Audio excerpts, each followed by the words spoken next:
Saúde e bem-estar. Viva de forma saudável e agradável.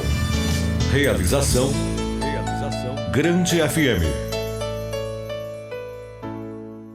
Estamos chegando com o podcast Saúde e Bem-Estar e neste episódio vamos falar de câncer coloretal, ou como também é chamado, câncer de cólon. Vamos entender o que é, quais são suas principais características, causas, sintomas, tratamentos, mitos e verdades sobre essa doença. Vamos ouvir especialistas que, de forma clara e simples, explicam como essa doença se desenvolve no organismo e principalmente nos alertam que o diagnóstico precoce é fundamental no sucesso dos tratamentos. Fique com a gente! O nosso podcast Saúde e Bem-Estar Câncer Coloretal, comum e agressivo, está entrando no ar e esperamos que seja muito importante e lhe ajude a entender melhor sobre este assunto. Saúde e bem-estar. Você de bem com a vida. O câncer coloretal inclui tumores que atingem uma parte do intestino grosso, o cólon, e o reto, final do intestino, porção localizada antes do ânus. Quando diagnosticado precocemente, costuma ser tratável e, em grande parte dos casos, curável. Isso é possível geralmente quando ele ainda não se espalhou para outros órgãos, na chamada metástase. A maioria desses tumores começa a partir do surgimento de pólipos. São lesões benignas que podem crescer na parede interna do intestino grosso. O câncer de reto, propriamente dito, também começa nas células de revestimento e tem início como um pólipo. Sua incidência é de aproximadamente 29% dentre os tumores intestinais. Vale detalhar que o reto é a porção do intestino grosso, delimitada inferiormente pela linha pectínea. O reto baixo fica até 5 centímetros da borda anal, o reto médio entre 5 e 10 centímetros da borda anal e o reto alto entre 10 a 15 centímetros da borda anal. Vamos trazer a participação do Dr. Gustavo Becker, médico proctologista, que vai nos explicar melhor o que o câncer coloretal e de que forma podemos fazer o diagnóstico desta patologia. O câncer de intestino é um dos tumores que tem aumentado de forma mais importante a sua incidência. Hoje ele cursa entre o segundo ou o terceiro tipo de tumor mais frequente, dependendo da faixa etária, dependendo do sexo, dependendo da região, mas é um tumor que nós observamos que a sua incidência vem aumentando de forma significativa em nosso país, em nossa região. Então é importante que a gente entenda em que cenário que nós estamos, de que forma que nós podemos mudar essa realidade. E se por um lado os números desse câncer só crescem em todo mundo, por outro, nós podemos informar que esse é um dos tumores que a gente tem a melhor condição de cura, de diagnóstico precoce e também de prevenção. É um contrassenso observarmos esses números crescendo, uma vez que dentre os tumores, esse é o tumor que a gente tem a forma mais precisa de prevenção, de evitar que o tumor apareça, uma vez que esse tumor, a origem dele é de pequenos pólipos, que são formações, pequenos nódulos que crescem dentro do intestino e com o passar dos anos, 3, 5, 10 anos, eles acabam evoluindo, progredindo, chegando até se transformar num tumor maligno. Se nós intervirmos nesse processo em um momento que esse pólipo ainda é a lesão benigna, a gente consegue remover. E assim a gente corta essa etapa, essa progressão, sem que o paciente desenvolva um câncer. E isso pode ser realizado através da colonoscopia. Por outro lado também, se nós observarmos os tumores do trato gastrointestinal, o tumor do intestino é o que a gente tem a maior condição de curar. Realizando o diagnóstico precoce, a gente consegue curar mais de 90% dos pacientes. Então aqui nós temos justificativas, muitas justificativas, para estar focando, estar orientando, estar difundindo as informações. Primeiro, porque se conseguir evitar o câncer, melhor. Agora, eventualmente, se já chegou na formação de um tumor de células neoplásicas, a gente consiga fazer o tratamento precoce. A principal forma de diagnosticar o câncer do intestino é através da colonoscopia. O exame, que é uma câmera bem pequenininha, que vai através do intestino e olha todo ele por dentro. O exame é seguro, é tranquilo, é realizado sob sedação, então o paciente está dormindo, não vai ter dor, não vai ter desconforto. E se encontrar uma lesão suspeita, faz a biópsia ou remove, e se encontrar lesões iniciais, os pólipos, você já pode estar ressecando eles no mesmo momento e fazendo a prevenção do câncer do intestino. Mas se você não teve ainda a indicação de fazer uma colonoscopia, tem menos de 50 anos, não tem história na família de câncer de intestino, câncer coloretal, e começou a apresentar algum sintoma de alerta, também há necessidade de fazer essa investigação. E quais seriam os achados que nós devemos nos preocupar, devemos procurar um especialista para que faça uma avaliação? Então, o câncer do intestino ele tem uma característica que a gente fala que ele é oligossintomático. O que é oligossintomático? Ele gera poucos sintomas. E muitas vezes os sintomas são discretos, então nós devemos, de maneira muito contínua, estar atentos ao nosso corpo. Nós não devemos esperar ter sintomas muito exacerbados, muito grandes, como a barriga ficar estufada, não conseguir mais evacuar, que normalmente isso remete já a uma lesão, um tumor mais avançado. No momento mais inicial, o tumor ele pode dar pequenos sinais de alerta. Quais seriam esses sinais de alerta? A alteração das fezes. Então as fezes elas podem ter mudança do seu padrão, por isso que é importante estar acompanhando, estar vendo suas fezes. Elas podem ter alteração do formato, então em vez das fezes ter aquele formato normal, compactado, elas podem ficar mais finas, elas podem ficar fracionadas, elas podem sair em pequenas bolinhas, que é o que a gente chama em síbalos, que muitas vezes as pessoas remetem, parece fezes de cabrito. Então a alteração no formato das fezes, que contínua por mais de 3, 4 semanas, é um sinal de alerta. Também ainda nas fezes, muitas vezes é eliminado algumas substâncias como sangue, como muco, que é aquela secreção clarinha que parece clara de ovo, também são achados que nos trazem a necessidade de uma avaliação médica para ver qual que é a origem desse processo, dessa alteração. Os dados da última estimativa mundial apontam que foram notificados 1 milhão de novos casos de câncer no colo e reto em homens, sendo o terceiro tumor mais incidente entre todos os cânceres masculinos, com um risco estimado de 26,6 a cada 100 mil. Já para as mulheres, esse número foi um pouco menor, com o registro de 800 mil casos novos, sendo o segundo tumor mais frequente, com a taxa de incidência de 21,8 a cada 100 mil. Como toda patologia grave, existem muitas dúvidas sobre sua ação no nosso organismo e precisamos entender que sintomas, reações, efeitos colaterais podem ser diferentes de indivíduo para indivíduo. Por isso, o Dr. Rogério Leite nos traz esclarecimentos do que pode ser considerado mito ou verdade sobre o câncer coloretal. O câncer de intestino geralmente não apresenta sintomas na fase inicial. Essa é a primeira verdade. De uma forma geral, qualquer tipo de câncer pode, durante a sua fase inicial, não apresentar nenhum sintoma. Quando tem sintomas, a apresentação mais comum é de sangue nas fezes, anemia sem uma causa aparente e principalmente alterações no hábito intestinal, que pode ser caracterizado ou por diarreia ou por intestino preso. É sempre importante lembrar que esses sintomas também podem acontecer em outras doenças. Segunda situação, o câncer coloretal só afeta pessoas com mais de 50 anos. Isso não é verdade. A maioria dos casos realmente acontece em pessoas que têm acima de 50 anos, mas pode afetar em qualquer idade, apesar de ser pouco comum.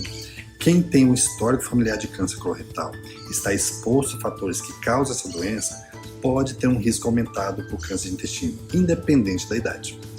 Terceira situação, a etnia interfere no risco de câncer coloretal.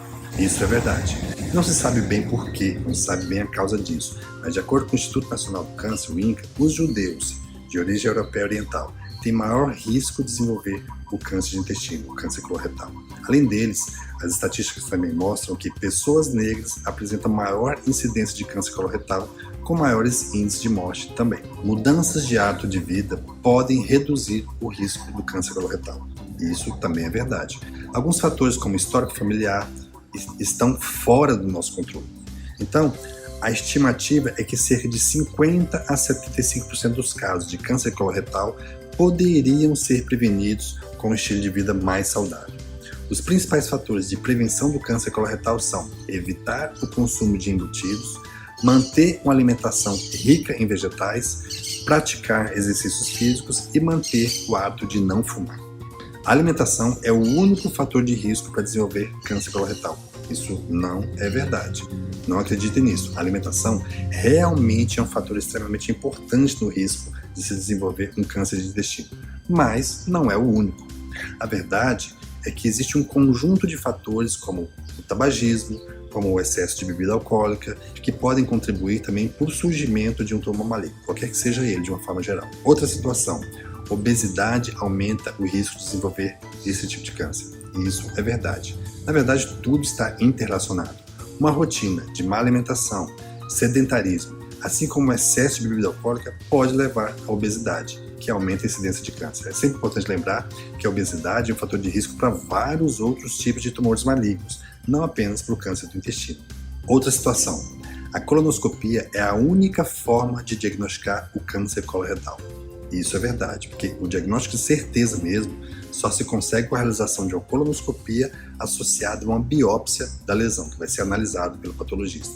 Esse é o melhor exame para fazer o rastreamento de um câncer do intestino, porque ele permite o exame de todo o colo, de todo o intestino. No Brasil, estima-se que entre os anos de 2018 a 2019, 36.360 novos casos de câncer coloretal tenham surgido, sendo 17.380 em homens e 18.980 em mulheres. Esses valores correspondem a um risco de 16,83 casos novos a cada 100 mil homens e 17,9 para cada 100 mil mulheres em nosso país. Em termos de mortalidade, segundo o INCA, Instituto Nacional de Câncer, em 2017 foram observados no Brasil 9.207 óbitos por câncer de cólon de reto, 9,12 a cada 100 mil em homens e 9.660, 9,33 a cada 100 mil em mulheres. O Dr. Gustavo Becker nos fala agora sobre alguns tipos de tratamento no enfrentamento desta doença. Esse tumor ele pode ser tratado de diversas formas diferentes.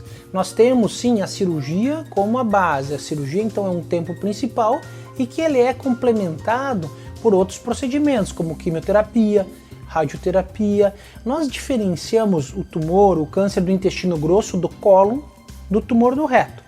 Por quê? Porque o câncer de reto, que é essa porção mais para o final do intestino, mais próxima do ânus, quando ele tem um diagnóstico nessa região e ele está mais avançado, primeiro se faz radioterapia e quimioterapia para depois se operar, diferente do tumor do intestino grosso, do cólon, que primeiro se opera para depois avaliar a necessidade de fazer quimioterapia. E o que são esses tratamentos? O que é a radioterapia? O que é a quimioterapia? A quimioterapia são medicações, então são fármacos que eles vão tentar anular o tumor e combater as células já mutadas. Então as células que já estão doentes eles vão buscar ir lá eliminar. Muitas vezes a gente pode buscar eliminar células que nós já sabemos que existem, então você vai fazer exame, uma tomografia, uma ressonância, que pode eventualmente mostrar que já há metástase. Metástase é quando nós identificamos células do tumor fora, longe do intestino, que muitas vezes para esses focos a quimioterapia traz bastante benefício. Ou também se o tumor na região for um tumor mais avançado, a quimioterapia também favorece depois para nós termos uma garantia maior no resultado. E a radioterapia é um tratamento localizado, empregado atualmente para o câncer de reto. E qual que é o benefício da radioterapia, que é esse tratamento localizado? Ele acaba gerando uma destruição local das células tumorais, e para o tumor de reto ele é muito interessante que ele diminui o tamanho do tumor, então ele traz uma redução da chance do tumor voltar na região, e também ele facilita, ele nos traz uma chance maior de preservar o ânus do paciente, evitando que ele fique com uma colostomia definitiva. Mesmo com a quimioterapia, com a radioterapia, os tratamentos novos que vêm sendo desenvolvidos, mesmo tendo outras formas de tratamento, a cirurgia continua sendo a etapa, o passo mais fundamental do tratamento do paciente com câncer do intestino. E quais são as formas que nós podemos tratar esse paciente? Quais são os procedimentos cirúrgicos? Nós dividimos principalmente em dois caminhos.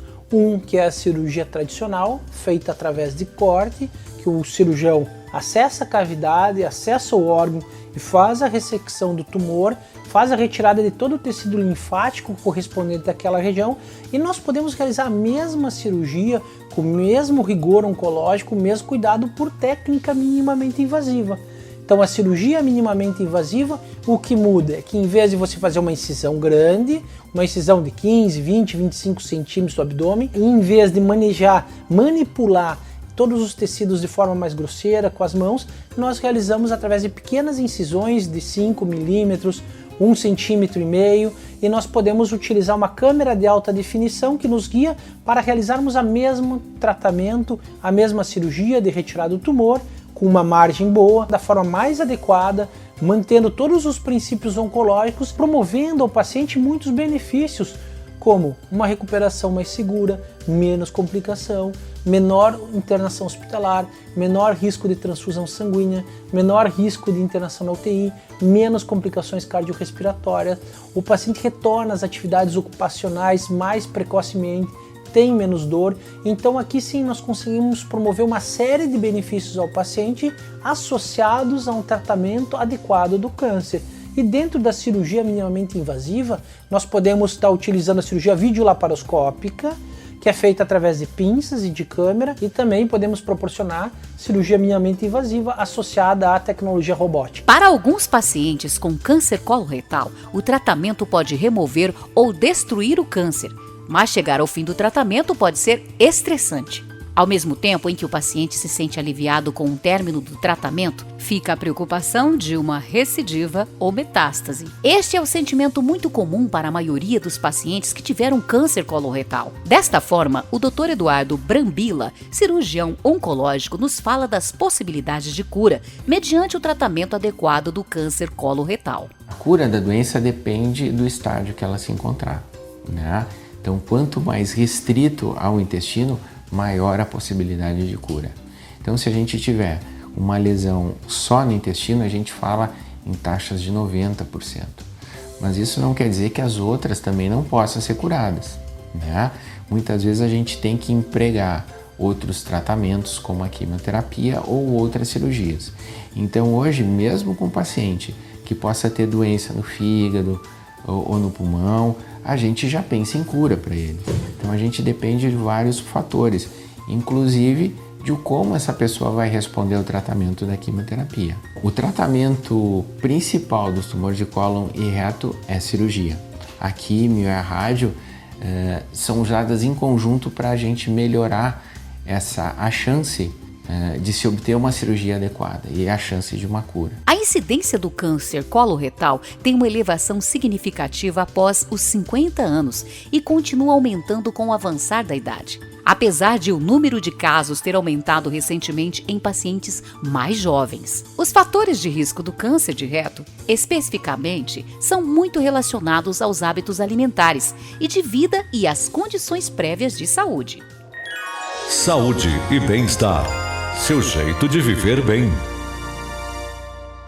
Muitas pesquisas sobre câncer coloretal estão em desenvolvimento em diversos centros médicos no mundo inteiro, promovendo grandes avanços em prevenção, detecção precoce e tratamentos. Muitos estudos procuram identificar as causas do câncer coloretal na esperança de usar esse conhecimento para prevenir a doença. Outros estudos estão buscando verificar se determinados tipos de dietas, suplementos dietéticos ou medicamentos podem reduzir o risco de uma pessoa desenvolver câncer coloretal. Por exemplo, muitas pesquisas mostraram que aspirina e analgésicos podem ajudar a diminuir o risco de câncer coloretal, mas esses medicamentos às vezes podem apresentar efeitos colaterais. No momento, os pesquisadores estão tentando determinar se existem grupos de pessoas para quem os benefícios superariam os riscos. A dica principal que todos os especialistas defendem é que, diante de qualquer suspeita, procure imediatamente um médico de sua confiança.